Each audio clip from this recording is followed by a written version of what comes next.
Taste the Daily.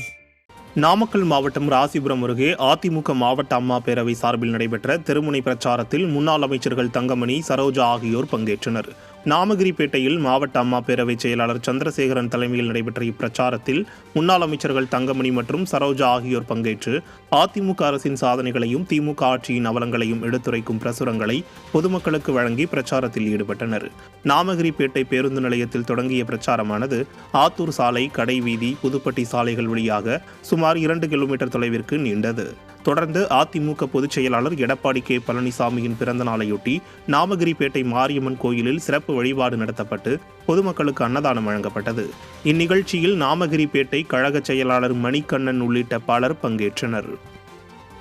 மக்களுமே கஷ்டப்பட்டுக் கொண்டிருக்கின்றார்கள். விலைவாசி உயர்வு அனைத்தையும், ஆனால் அவர்கள் நினைத்துக் கொண்டிருக்கின்றார்கள், பெண்களுக்கு 1000 ரூபாய் கொடுத்து விட்டோம், பஸ் கொடுத்து விட்டோம், அதனால் மக்கள் வாக்களித்து விடுவார்கள் என்ற வகையிலே விலைவாசி உயர்ந்திருக்கின்றது, மின்கட்டணம் உயர்ந்திருக்கின்றது, சொத்து வரி உயர்ந்திருக்கின்றது, அனைத்தும் உயர்ந்து விட்டது. நாங்கள் 10 ஆண்டு